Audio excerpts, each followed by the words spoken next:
I watched through my kitchen window as the first snowflakes started falling on Tuesday afternoon, never imagining that by Friday I would be dealing with the worst HOA crisis of my life.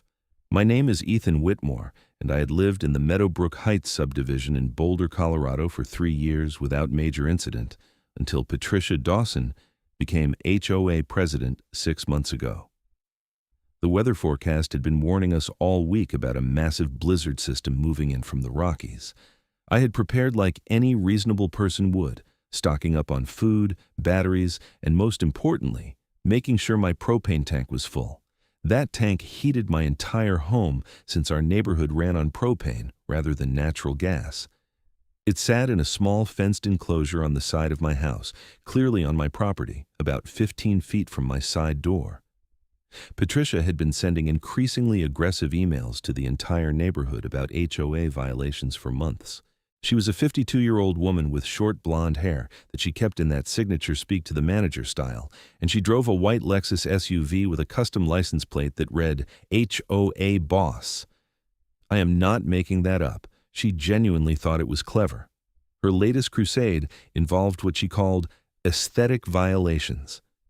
Apparently, she had decided that propane tanks were ugly and needed to be hidden behind approved decorative screening. She had sent me 3 certified letters about my tank, each more threatening than the last. I had ignored them because according to the actual HOA bylaws that I had read cover to cover, there was no rule about propane tank screening. She was making it up as she went along. The blizzard hit Boulder County hard on Thursday evening. By Friday morning, we had already received 18 inches of snow with another 2 feet predicted. The temperature had dropped to -12 degrees, and the wind chill made it feel like -30. I was grateful to be inside my warm house, listening to the howling wind outside while I worked from my home office. Around noon on Friday, I noticed my furnace cycling off. At first, I thought it was just doing its normal thing, but when it did not kick back on after 10 minutes, I started to worry. I checked the thermostat, which showed the house temperature already dropping from 72 to 68 degrees. That was when I went to check the propane tank. I bundled up in my heavy winter coat, pulled on my boots, and pushed open my side door against the wind. The snow was still coming down so hard I could barely see 10 feet in front of me. I trudged through the knee-deep drifts to the enclosure where my propane tank should have been. It was gone. I stood there in the blizzard, snow stinging my face, staring at the empty space where my 500-gallon propane tank had been that morning.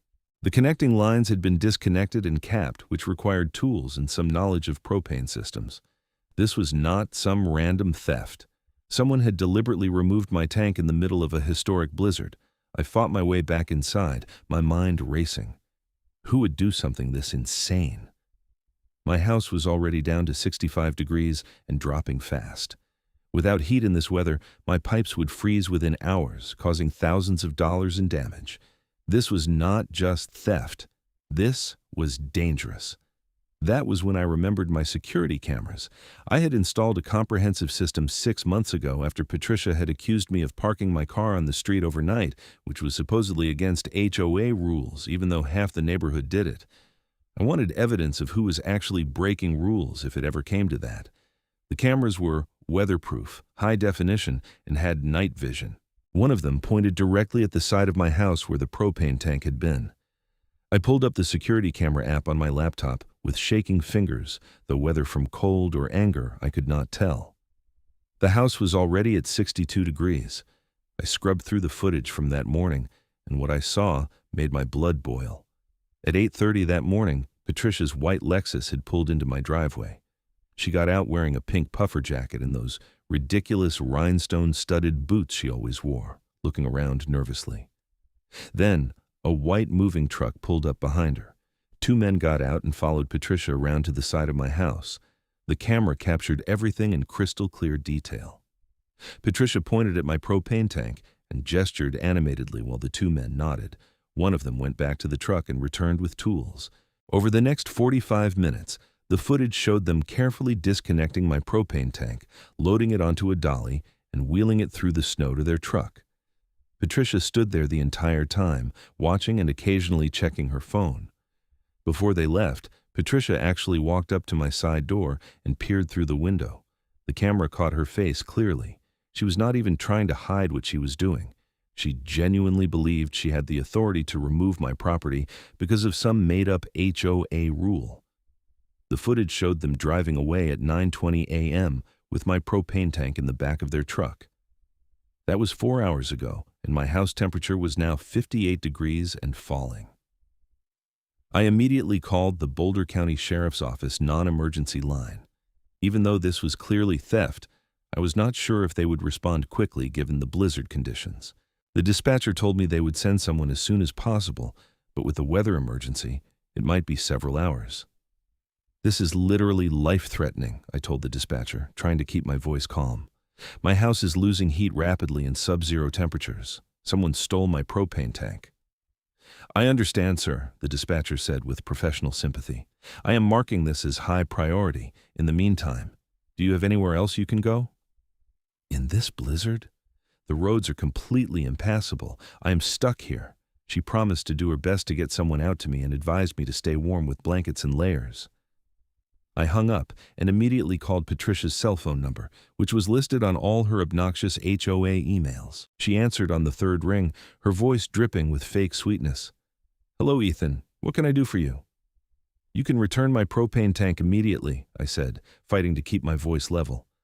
"I have video footage of you and 2 men removing it from my property this morning." There was a brief pause. Then Patricia laughed. Actually laughed. "That propane tank was in violation of HOA aesthetic guidelines. As president, I have the authority to remove violations after adequate notice has been given." "You do not have the authority to steal my property, Patricia. That is called theft. It is a crime." "It is not theft when it is enforcing HOA rules," she said, her voice taking on that condescending tone I had come to despise. "You received 3 certified notices about that ugly tank. You chose to ignore them. This is the consequence." "There is no rule in the HOA bylaws about propane tanks," I said, my house now at 55 degrees. "I have read them multiple times. You made this up." "The board voted to amend the bylaws at our last meeting," Patricia said smoothly. "All exterior appliances must be properly screened. Your tank violated this rule." "What board?" "You are the only board member. Everyone else resigned because you are impossible to work with." "I am all the board I need," Patricia snapped, her fake sweetness vanishing. "Now, if you want your tank back, you can pay the $500 fine for the violation, plus the $200 removal fee, plus whatever storage costs I decide to charge. And you will need to submit a screening plan for approval before reinstallation." I could not believe what I was hearing. "Patricia, it is -12 degrees outside. My house is already at 55 degrees and dropping. My pipes are going to freeze. You are putting my home at risk of serious damage." "You should have thought of that before you violated HOA rules," she said coldly. "I suggest you pay the fees promptly. I will email you the payment information." She hung up on me. I sat there in my increasingly cold house, absolutely stunned by the insanity of what had just happened. My house was now at 52 degrees. I could see my breath when I exhaled. I grabbed every blanket I owned and piled them on my couch, then started opening my kitchen cabinets to let warm air reach the pipes under the sink. The sheriff's department called back 20 minutes later. A deputy named Officer Martinez said he was attempting to reach my location, but the roads were extremely dangerous. He asked me to send the security footage to an email address so they could review it while he made his way over. I sent the entire video file, all 45 minutes of crystal clear footage showing Patricia orchestrating the theft of my propane tank. Then I called my insurance company, my neighbor Dave, who lived 3 houses down, and my parents, who lived in Denver. Everyone was shocked and horrified. My mom wanted me to somehow drive to Denver in the blizzard, which was impossible. Dave offered to let me come to his house, but his place was also heated by propane, and he was worried about his own supply running low. The house was at 48 degrees when I heard knocking on my front door 2 hours later. I wrapped a blanket around myself and opened it to find Officer Martinez standing there covered in snow. He was a stocky man in his 40s with a thick mustache and kind eyes. "Mr. Whitmore, I am Deputy Martinez. May I come in?" "Please," I said, ushering him inside. "Sorry about the temperature. As you can see, no heat." He pulled out a tablet and showed me that he had reviewed the security footage. That's pretty clear-cut theft, Mr. Whitmore. Your HOA president does not have the legal authority to remove property from your home, regardless of what the HOA rules say. HOA rules do not supersede criminal law. Can you make her return it? My house is at 48 degrees. The pipes are going to freeze soon. Officer Martinez nodded grimly. I'm going to go speak with Ms. Dawson right now. Do you know where she lives? 2 streets over, 445 Meadowbrook Circle. The house with the ridiculous amount of garden gnomes. He almost smiled at that. I know the one. Sit tight, Mr. Whitmore. I am going to handle this. After he left, I spent the next hour huddled under blankets, watching the temperature drop to 44 degrees. I kept the cabinet doors open and ran a trickle of water from all the faucets, hoping it would be enough to prevent the pipes from freezing. The wind outside sounded like a freight train, and the snow showed no signs of stopping. My phone rang. It was Patricia, and she was furious. You called the police on me? How dare you? This is an HOA matter, not a criminal matter. You stole my propane tank, I said through chattering teeth. That is absolutely a criminal matter. The deputy is threatening me with arrest. This is harassment. Then I suggest you tell him where my propane tank is so he can arrange for its return. Patricia made a sound of pure rage and hung up. 10 minutes later, Officer Martinez called me. Mr. Whitmore, we have a situation. Ms. Dawson claims she had the propane tank taken to a storage facility in Louisville. The problem is that in this blizzard, there is no way to safely transport it back to your property today. The moving company she used has suspended all operations due to the weather. My heart sank. So what do I do? I am arresting Ms. Dawson for theft and criminal mischief. She will be charged appropriately. But as for your immediate situation, I'm going to call the county emergency services. This is now a life safety issue.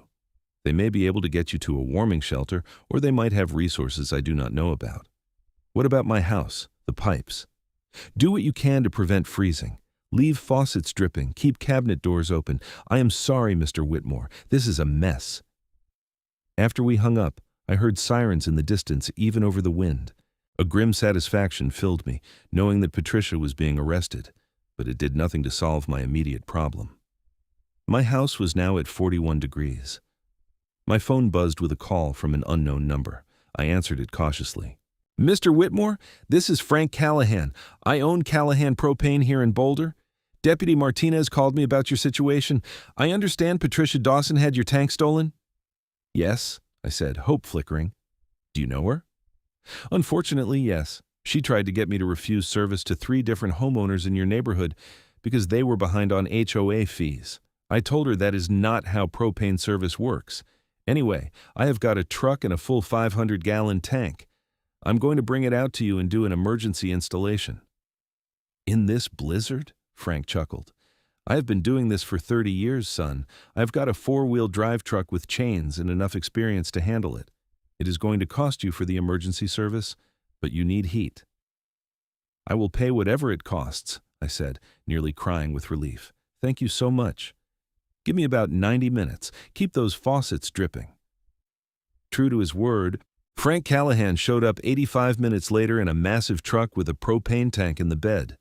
He was a man in his 60s with a white beard and the kind of weathered face that spoke of decades working outdoors.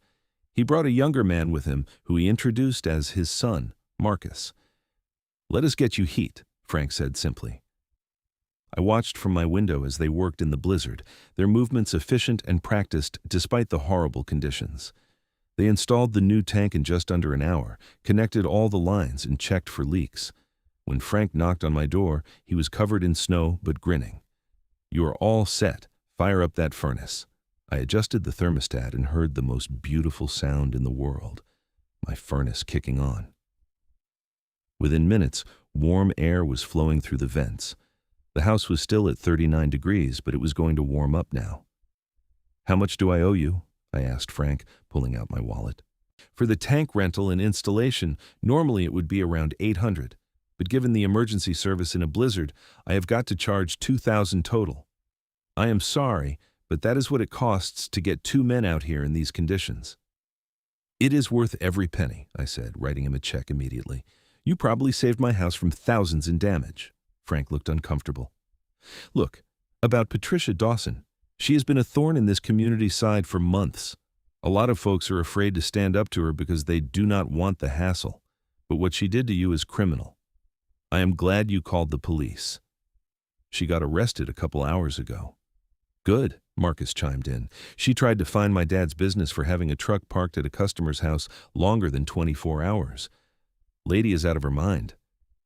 After they left, I spent the next few hours watching my house slowly warm back up.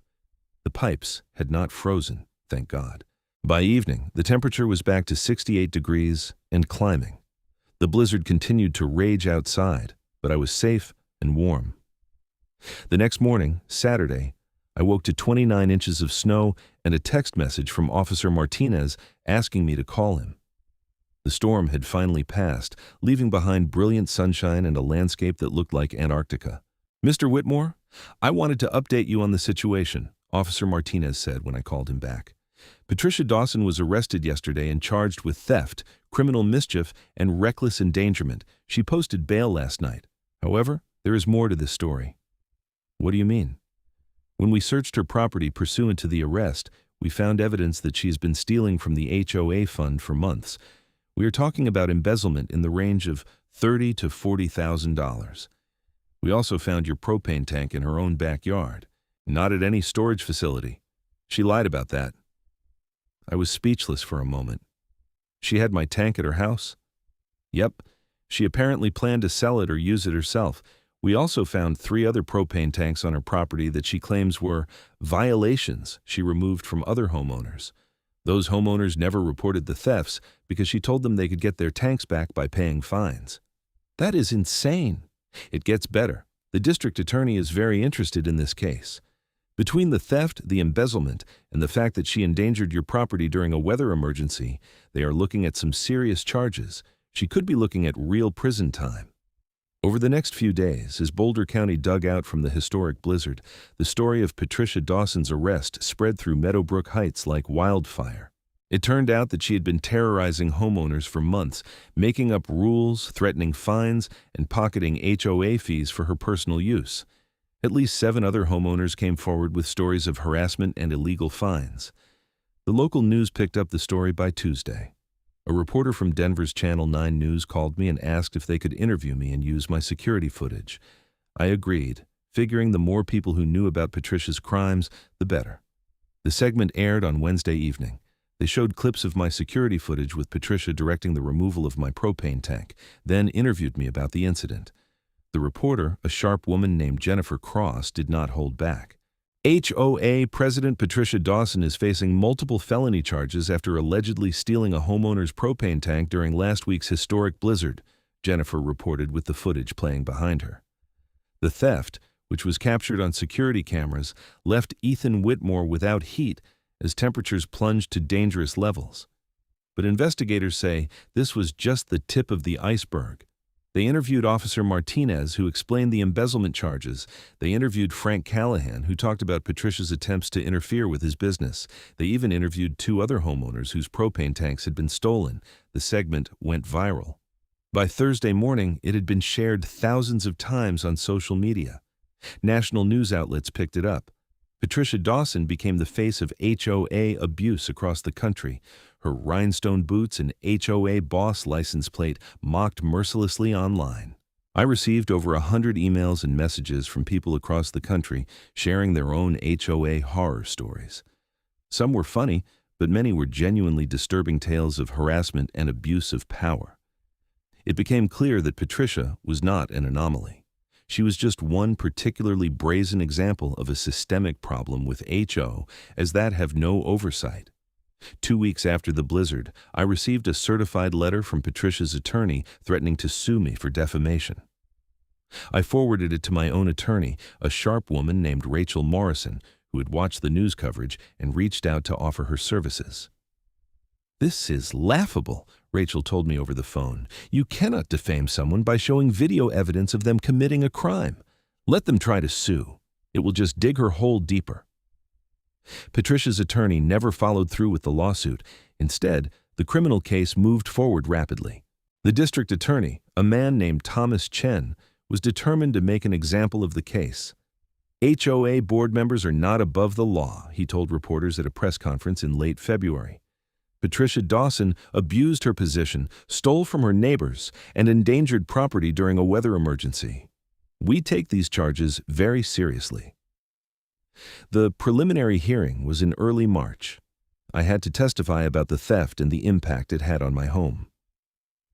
Patricia sat at the defense table in a conservative Navy suit, looking nothing like the aggressive woman in the pink puffer jacket from my security footage. Her attorney tried to argue that she believed she was acting within her authority as HOA president, but the judge was not buying it. The defendant's subjective belief about her authority does not negate the fact that she orchestrated the theft of the victim's property during a weather emergency, Judge Sarah Brennan said sternly. The evidence is overwhelming. This will proceed to trial. The trial was scheduled for June, which gave me time to focus on other matters. The HOA itself was in shambles. With Patricia arrested and all the other board members having resigned months ago, there was no one running Meadowbrook Heights. The property management company that handled basic maintenance wanted nothing to do with the legal drama. A group of homeowners, including me, organized a meeting in April to discuss the future of the HOA. About 40 people showed up at the community center, which represented roughly half the houses in our subdivision.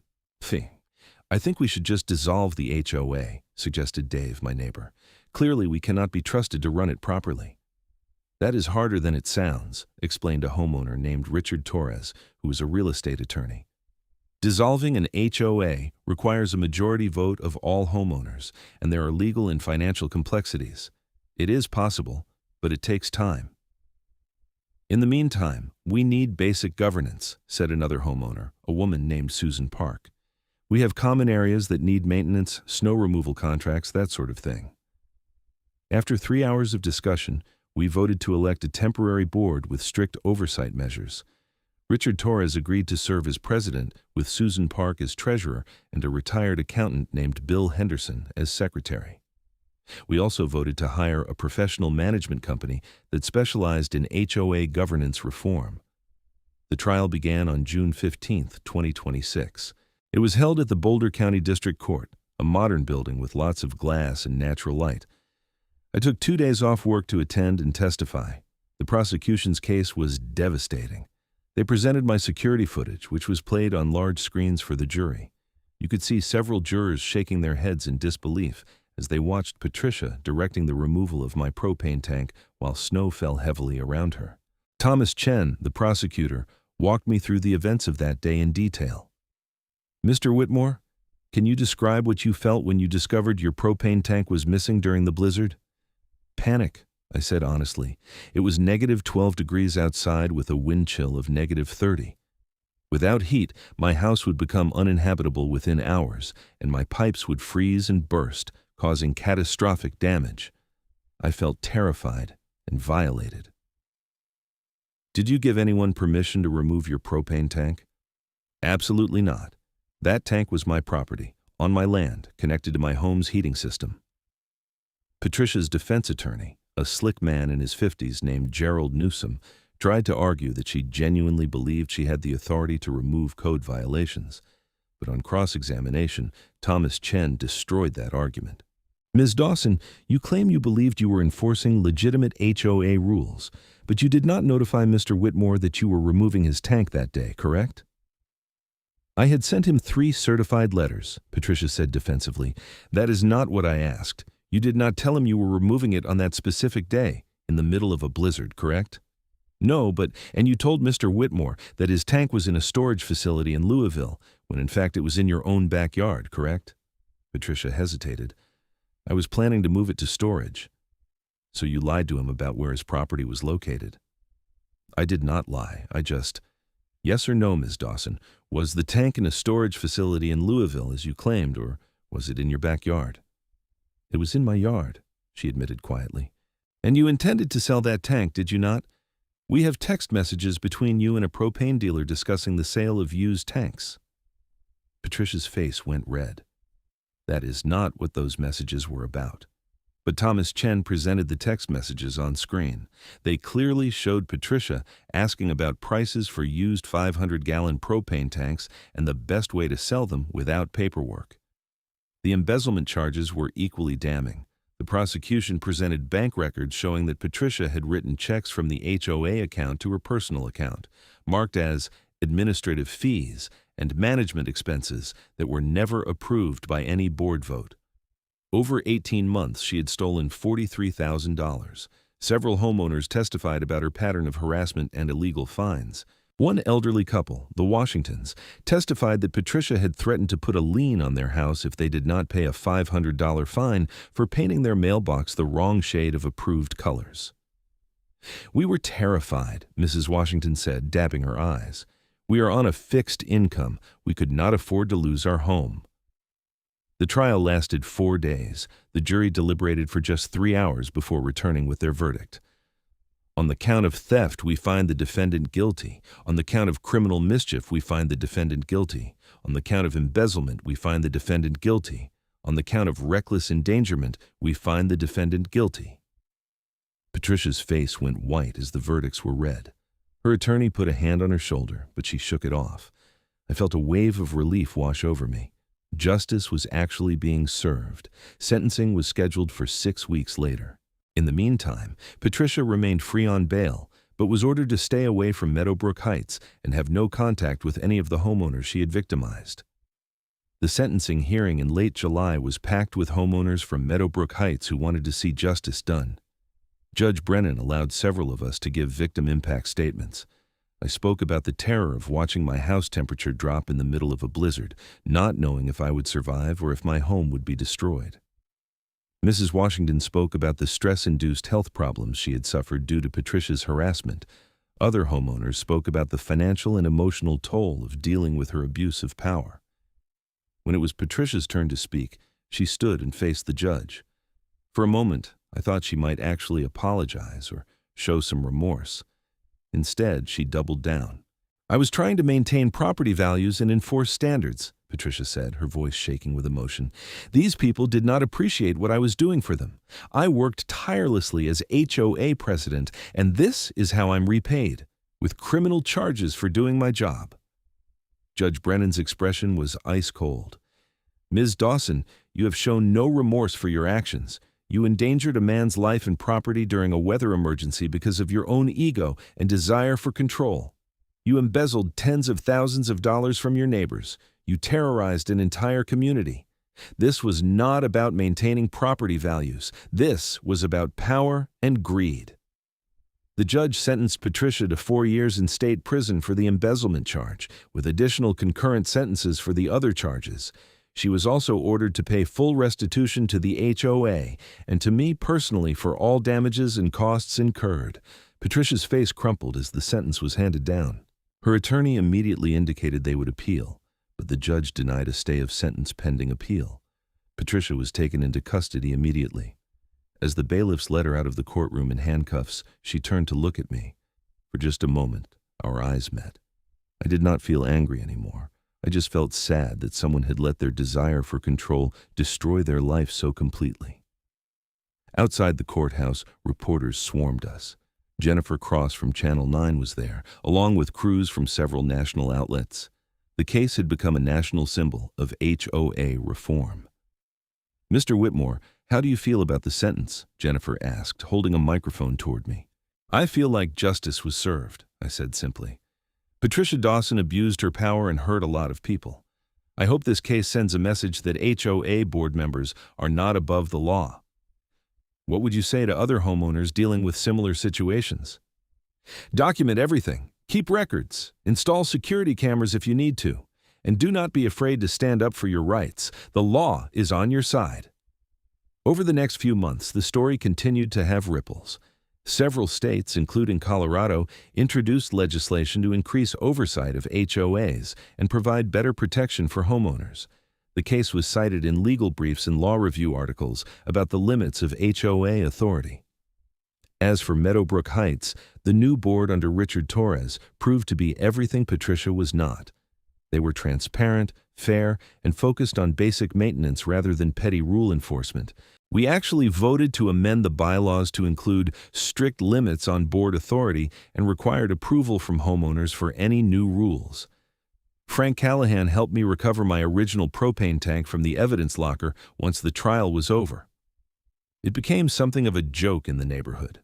Dave suggested I should mount it on a pedestal with a plaque reading, "This tank survived Patricia Dawson." I never did that, but I did keep it. That tank represented something important to me now. It was a reminder that standing up for yourself matters even when it is difficult. It was proof that bullies can be stopped even when they hide behind official titles and claim to be enforcing rules. My parents came to visit in August, and my mom insisted on cooking me a huge dinner to celebrate what she called my victory over tyranny. We sat in my backyard, which I had finally gotten around to landscaping properly, and talked about the whole ordeal. "I am proud of you," my dad said, raising his beer. "A lot of people would have just paid Patricia's fake fines and moved on. You stood up for what was right." "I just wanted my heat back," I said with a laugh. "It was more than that," my mom said seriously. "You stopped someone who was hurting a lot of people. That matters." She was right, of course. In the weeks after Patricia's sentencing, I had received dozens of letters and emails from homeowners across the country who had been inspired to challenge their own abusive HOA boards. Some had successfully sued for harassment. Others had managed to vote out corrupt board members. A few had even dissolved their HOAs entirely. The security footage that captured Patricia stealing my propane tank had become an unlikely symbol of resistance against HOA tyranny.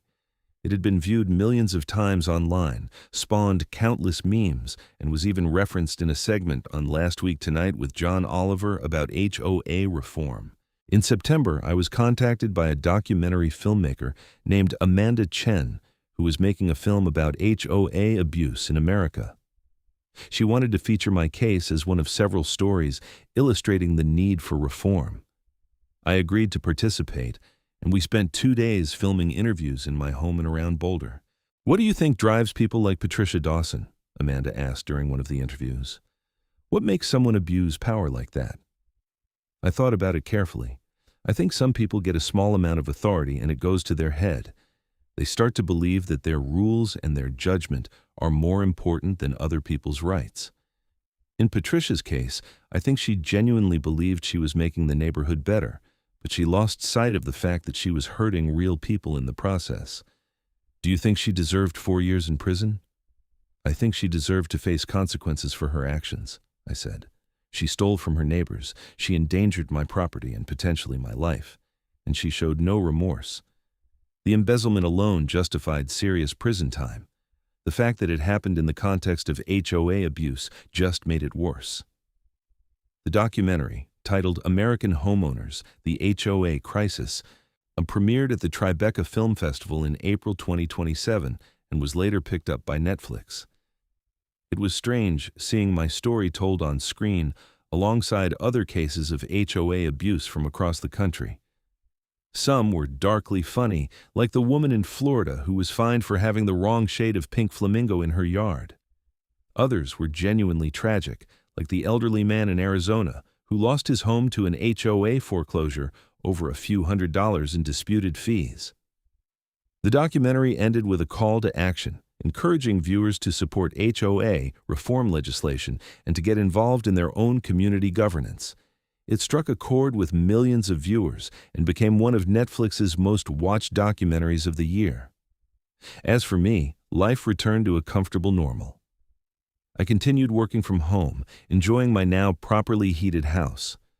The propane tank remained in its enclosure, connected and functional, providing heat through the winter months. Every time I looked at it, I was reminded of that terrifying day when Patricia Dawson thought she could steal it with impunity. In December 2026, we had another major snowstorm. Not quite as bad as the blizzard the previous year, but still significant. I spent the evening warm and comfortable in my house, watching the snow fall outside my window, grateful for the heat flowing through my vents. Dave called to check on me during the storm. "You doing okay over there? Tank still working?" "All good," I assured him. 72 degrees and cozy. "You know, I never thanked you properly for what you did," Dave said. "Taking on Patricia like that. She'd been threatening me about my fence for months, said it was 6 inches too tall. I was about to tear it down and rebuild it just to avoid the hassle." "You do not have to thank me. I was just trying to keep my house from freezing." "Still, you started something. The whole neighborhood is better now. We actually have a functional HOA that is not trying to terrorize us." He was right about that. The new board had accomplished more positive things in 6 months than Patricia had in years. They had negotiated better rates for snow removal, organized neighborhood social events, and handled actual maintenance issues professionally and efficiently. In January 2027, I received an unexpected letter from Patricia. It was sent from the Colorado Women's Correctional Facility where she was serving her sentence. I almost threw it away without reading it, but curiosity got the better of me. The letter was surprisingly lucid and self-aware. Patricia wrote about how much time she had spent reflecting on her actions. She acknowledged that she had let power go to her head, that she had convinced herself that controlling the neighborhood was more important than treating people with respect. She apologized for stealing my propane tank and for the fear and stress she had caused me. "I know you have no reason to forgive me," she wrote in neat handwriting. "What I did was wrong on every level. I just wanted you to know that I understand that now. I am in therapy here, working through why I felt the need to control everything around me. It does not excuse what I did, but I am trying to become a better person." I sat with that letter for a long time, unsure how to feel. Part of me appreciated the apology. It seemed genuine, not like her defiant speech at sentencing. But another part of me wondered if it was just manipulation, an attempt to improve her chances at parole. In the end, I decided it did not really matter. Whether Patricia was genuinely remorseful or not, she was facing the consequences of her actions. The apology was for her benefit, not mine. I had already moved on. I did not respond to the letter, but I did not throw it away either. I filed it with all the other documents from the case, a bizarre chronicle of that surreal period in my life when I became the man whose HOA president stole his propane tank in a blizzard. By the spring of 2027, the story had largely faded from the news cycle, replaced by other scandals and crises, but its impact remained. Colorado had passed the Homeowner Protection Act in early 2027, which provided stronger oversight of HOAs and created a state ombudsman's office to handle complaints. Several other states were considering similar legislation. I was invited to testify before the Colorado State Legislature about my experience. Standing in the Capitol building in Denver, addressing a committee of lawmakers, I felt the surreal nature of how far this had all come from that cold day when I discovered my propane tank was missing. HOAs serve an important function in many communities, I told the committee, but without proper oversight and accountability, they can become instruments of harassment and abuse. Board members need to understand that they are stewards of their community, not dictators. They need clear guidelines about their authority, and homeowners need a way to address abuse when it occurs. The bill passed with bipartisan support and was signed into law by the governor in May. I kept a copy of the signed bill in my office, another reminder of how one person standing up against injustice can create ripples of positive change. In June 2027, exactly 1 year after Patricia's conviction, the Meadowbrook Heights HOA held its annual meeting. It was a vastly different affair than anything Patricia had presided over. We met in Dave's backyard with burgers on the grill and kids playing in the pool. Richard Torres gave a brief update on the HOA's finances, which were healthy now that they were not being embezzled, and we voted on a few minor maintenance issues. "Any other business?" Richard asked as we wrapped up. "I have something," said Susan Park. "I think we should formally recognize Ethan for his courage in standing up to Patricia's abuse. His actions led to reforms that are benefiting homeowners across the state." There was a round of applause, and I felt my face flush with embarrassment. "I really was just trying to get my heat back," I protested. "You did more than that," Richard said warmly. "You reminded all of us that we do not have to accept abuse from people in authority. You showed us that standing up for yourself matters." They presented me with a plaque that read, "To Ethan Whitmore for defending the rights of homeowners everywhere.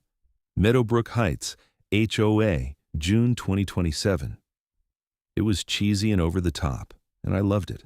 As I drove home that evening, watching the sun set over the Rocky Mountains, I reflected on the past year and a half.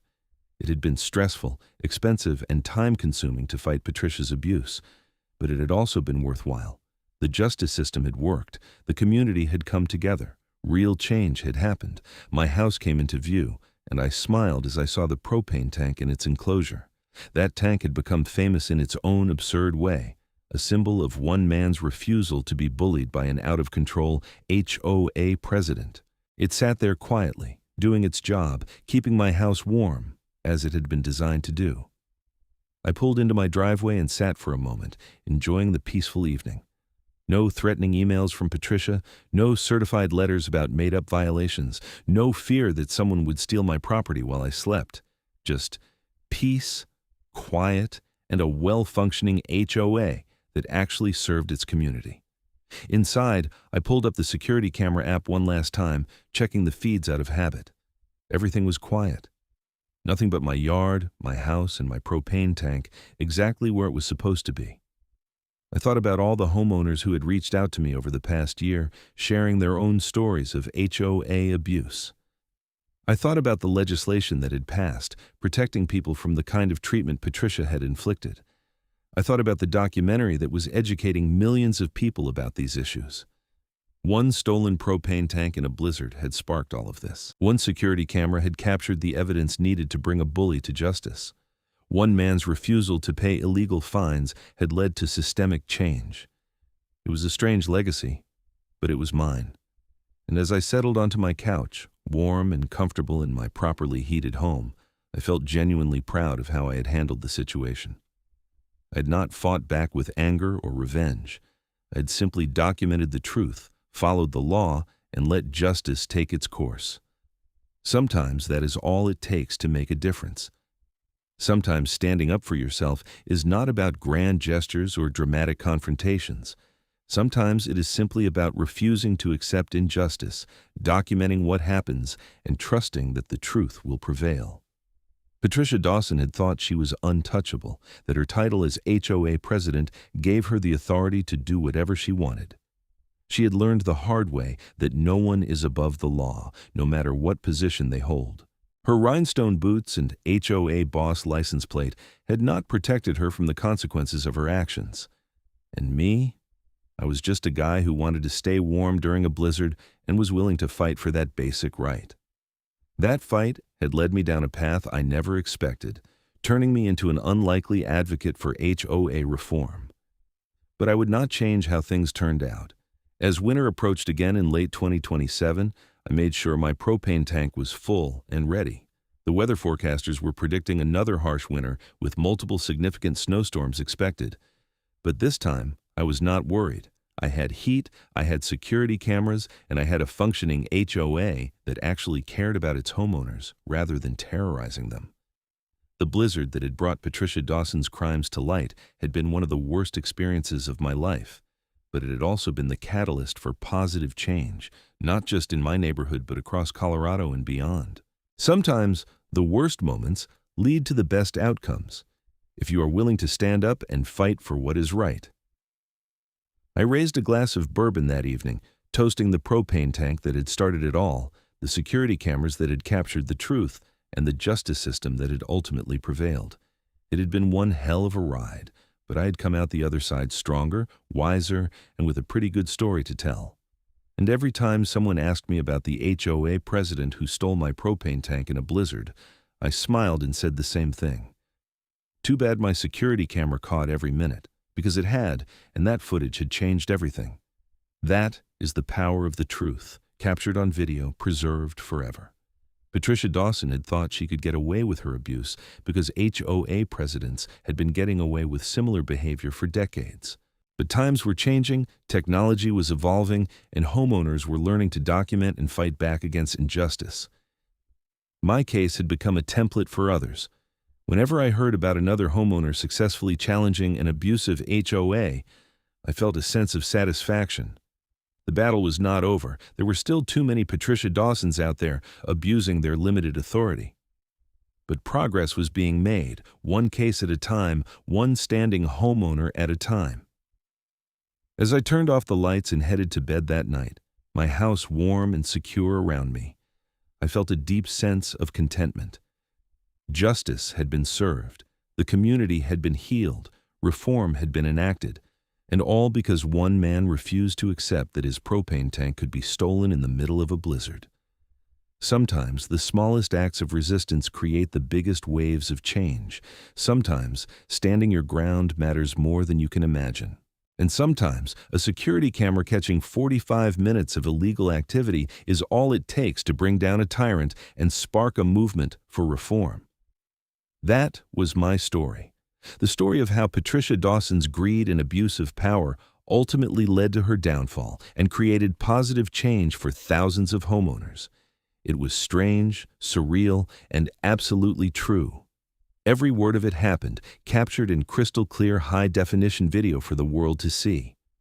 And somewhere in a correctional facility in Colorado, Patricia Dawson had plenty of time to reflect on the day she decided to steal a propane tank in a blizzard, never imagining that decision would cost her everything and spark a nationwide movement for HOA reform. That is the thing about abuse of power.